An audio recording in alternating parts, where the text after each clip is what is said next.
राजस्थान की अरावली पहाड़ियों के बीच एक ऐसा खंडहर मौजूद है जिसका नाम सुनते ही लोगों के रोंगटे खड़े हो जाते हैं। आज के इस विश्लेषण में हम भारत की सबसे कुख्यात और रहस्यमयी जगह की गहराइयों में उतरेंगे। सच में इस बात की कल्पना करना भी डरावना लगता है कि एक पूरा का पूरा आबाद शहर रातों रात वीरान हो गया और जहां आज भी सूरज ढलने के बाद सन्नाटा मानो चीखने लगता है। हम बात कर रहे हैं भानगढ़ की। चलिए इस रहस्य में थोड़ा और गहरे उतरते हैं। ये जो चेतावनी है, ये कोई आम चेतावनी नहीं है। ये खुद भारतीय पुरातत्व सर्वेक्षण यानी ASI द्वारा लगाया गया आधिकारिक बोर्ड है। और मजे की बात यह है कि इसी बोर्ड ने उस खौफनाक किंवदंती को जन्म दिया जिसे लोग आज तक सच मानते हैं। स्थानीय लोक कथाओं के अनुसार एक बार 3 दोस्तों ने इस नियम को तोड़ने की ठानी। वो रात के अंधेरे में छुपकर किले में घुसे।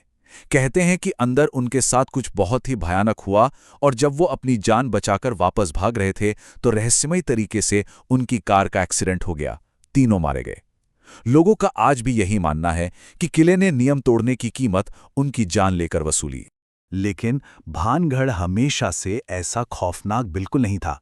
1573 में बसाया गया ये कोई छोटा मोटा किला नहीं, बल्कि 9000 से ज्यादा घरों का एक विशाल और बेहद समृद्ध शहर था। यहाँ एक 7 मंजिला भव्य महल था, खूबसूरत मंदिर थे और पूरे राजपूताना के व्यापारी यहाँ खींचे चले आते थे। लेकिन आज की सबसे अजीब और डरावनी सच्चाई बताई क्या है? इन 9000 संरचनाओं में से किसी पर भी आज छत नहीं है। दीवारें बिल्कुल सही सलामत खड़ी हैं, लेकिन छतें पूरी तरह से गायब हैं। और कहा तो यहां तक जाता है कि आज भी अगर कोई यहां छत बनाने की कोशिश करता है तो वो अपने आप ढह जाती है। आखिर इतने बड़े शहर का ये हाल कैसे हुआ? इस तबाही के पीछे मुख्य रूप से 2 श्रापों की कहानी बहुत मशहूर है। पहली कहानी है बाबा बालूनाथ की। उन्होंने भानगढ़ बसने की अनुमति केवल इस शर्त पर दी थी कि किले की परछाई कभी भी उनके तपस्या स्थल पर नहीं पड़नी चाहिए। लेकिन बाद में राजा के पोते ने महल को और ऊंचा कर दिया, परछाई पड़ी और बस पूरा शहर बर्बाद हो गया। दूसरी कहानी तो और भी भयानक है। कहते हैं कि तांत्रिक सिंघ्यान ने खूबसूरत राजकुमारी रत्नावती को पाने के लिए एक इत्र पर काला जादू किया था। जब उसकी साजिश नाकाम हुई और वो मरने लगा तो उसने एक खौफनाक श्राप दिया कि ये पूरा शहर नष्ट हो जाएगा, कोई जीवित नहीं बचेगा। और सबसे डरावनी बात, यहां मरने वालों की आत्माओं को कभी पुनर्जन्म नहीं मिलेगा। वे हमेशा के लिए इन्हीं खंडरों में भटकती रहेंगी।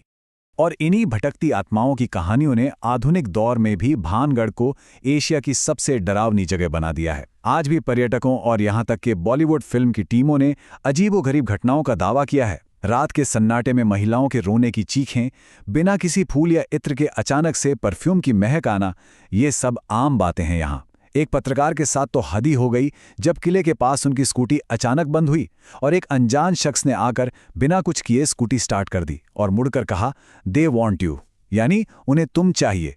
ये सुनकर ही रोंगटे खड़े हो जाते हैं। ये सब सुनकर खौफ का माहौल बनना एकदम स्वाभाविक है। लेकिन अब यहाँ एक बहुत ही तार्किक सवाल उठता है, क्या ये दिल दहला देने वाली कहानियां सचमुच सच हैं?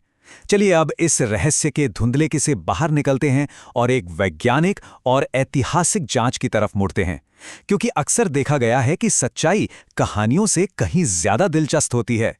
तो सबसे अहम बात यहाँ ये है कि इस पूरे रहस्य की ऐतिहासिक नींव ही पूरी तरह से गायब है।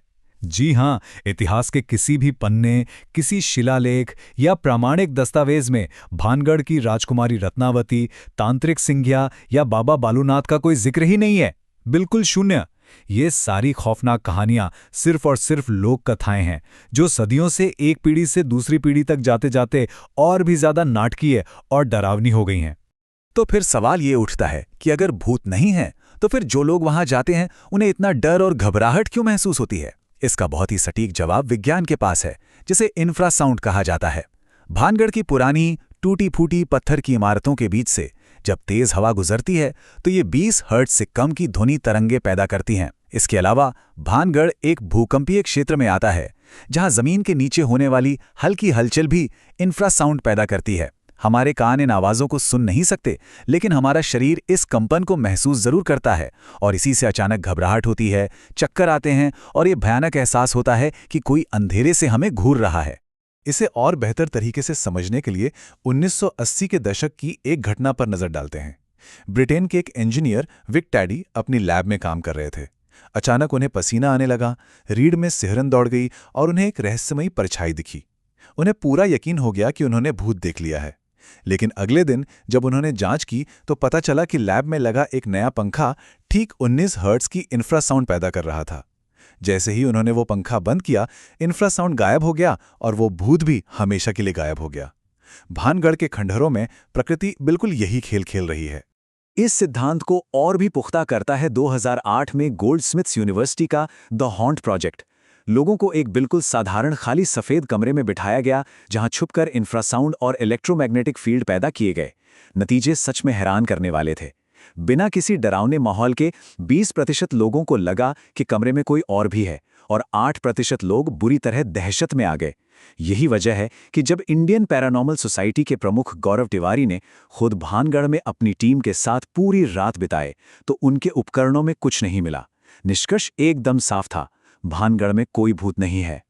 इसके अलावा एक और चीज़ है जो हमारे दिमाग के साथ बहुत बड़ा खेल खेलती है। साइकोलॉजी में इसे पेरिडोलिया कहते हैं। इंसानी दिमाग की बनावट ही कुछ ऐसी है कि वो हर चीज़ में चेहरे और आकृतियां ढूंढने की कोशिश करता है। जब कोई भानगढ़ के अंधेरे खंडरों में परछाइयों को देखता है तो दिमाग अपने आप वहां इंसानी आकृतियां बना देता है। और सबसे बड़ी बात होती है मानसिक प्रभाव, यानी सजेस्टिबिलिटी। जब इंटरनेट पर भानगढ़ की भूतिया कहानियां पढ़कर कोई वहां जाता है तो उसका दिमाग पहले से ही डरा हुआ होता है। ऐसे माहौल में एक हिलता हुआ पेड़ भी साक्षात भूत नजर आने लगता है।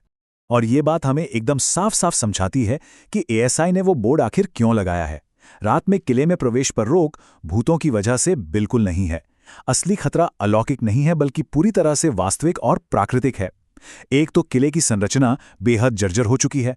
बिना रोशनी के वहां दीवारें या भारी पत्थर कभी भी गिर सकते हैं। लेकिन उससे भी बड़ा और जानलेवा खतरा कुछ और ही है, जो रात के अंधेरे में इन खंडरों में घात लगाए बैठा रहता है। रात की उन खौफनाक आवाज़ों का सच भी बहुत सीधा सा है। दरअसल भानगढ़ सरिस्का टाइगर रिजर्व से सिर्फ 50 किलोमीटर की दूरी पर है। जो महिलाओं के रोने की डरावनी आवाज़ें बताई जाती हैं, वो असल में लकड़बग्घों यानी हायनाज की होती हैं। जब लकड़बग्घे आवाज़ निकालते हैं तो वो हुबहू किसी इंसान के चीखने या दर्द में रोने जैसी लगती है। पेड़ हिलने, घुंघरुओं जैसी या पत्थरों के गिरने की आवाज़ें वहाँ बड़ी संख्या में रहने वाले बंदरों की वजह से होती हैं। और रात के समय इस किले में तेंदुए, पैंथर और बाघ शिकार की तलाश में आ जाते हैं। यही वो असली कारण है जिससे वहां जाने वालों की जान को सचमुच खतरा है। अब एक आखिरी और सबसे बड़ा सवाल, अगर कोई तांत्रिक या श्राप था ही नहीं तो 9000 घरों का वो आबाद शहर वीरान कैसे हुआ? उसकी छतें कहाँ गईं? सच्चाई दरअसल किसी श्राप से कहीं ज्यादा दर्दनाक है। 1720 में एक राजनीतिक युद्ध के दौरान आमेर के राजा सवाई जयसिंह ने भानगढ़ पर कब्जा कर लिया, जिससे इस शहर का महत्व कम होने लगा। लेकिन इसे पूरी तरह से तबाह किया 1783 के भयानक चालीसा अकाल ने। इस विनाशकारी सूखे ने पानी और अनाज पूरी तरह खत्म कर दिया। मजबूर होकर हजारों लोगों को अपना घर-बार छोड़कर भागना पड़ा और कई लोग मारे गए। युद्ध और एक प्राकृतिक आपदा ने भानगढ़ को हमेशा के लिए खंडहर बना दिया। छतों की लकड़ियां या तो वक्त के साथ सड़ गईं या लोग अपने साथ ले गए। तो फिर अकाल की सच्चाई क्यों भुला दी गई और लोग आज भी श्राप को क्यों याद रखते हैं? मनोवैज्ञानिक रूप से देखा जाए तो हमारा दिमाग यही चाहता है। एक अकाल की कहानी बहुत उबाऊ लगती है और इसमें कोई रहस्य नहीं है। लेकिन एक तांत्रिक का श्राप, इसमें एक स्पष्ट विलन है जो दुनिया के काम करने के तरीके को आसानी से समझा देता है। इसके अलावा भानगढ़ के आसपास की पूरी अर्थव्यवस्था और पर्यटन इसी भूतिया जगह के टैग पर टिका हुआ है। और आज के दौर में सोशल मीडिया पर कोई एक साधारण ऐतिहासिक सच को शायद ही शेयर करे, लेकिन एक मनगढ़ंत भूतिया अनुभव रातों रात वायरल हो जाता है। विज्ञान और तथ्य हमेशा हमें अज्ञानता के अंधेरे से बाहर निकालते हैं। महान वैज्ञानिक मैरी क्यूरी का एक बहुत ही शानदार कोट है कि जीवन में किसी भी चीज से डरने की नहीं, बल्कि उसे समझने की जरूरत है। भानगढ़ के मामले में भी ये बात 100% सच साबित होती है। जब हम इंफ्रासाउंड के विज्ञान, जानवरों की आवाज़ों की हकीकत और 1783 के अकाल के इतिहास को समझ लेते हैं तो वो सदियों पुराना डर हवा में धुएं की तरह अपने आप गायब हो जाता है। आज के इस विश्लेषण से एक बहुत गहरी बात समझ में आती है। हमने देखा कि कैसे इंसानी दिमाग, अज्ञानता और कहानियां मिलकर ऐसे रहस्य बुनते हैं जिनका असल में कोई वजूद ही नहीं होता। तो अंत में सोचने वाली बात यह है क्या इंसान असल में भूतों से डरता है या फिर इस सीधे और साधारण सच से डरता है कि प्रकृति के सामने हम कितने बेबस हैं? सोचने वाली बात है ना? ज्ञान से जुड़े रहें और सच्चाई को हमेशा कहानियों के पार देखने की कोशिश करें।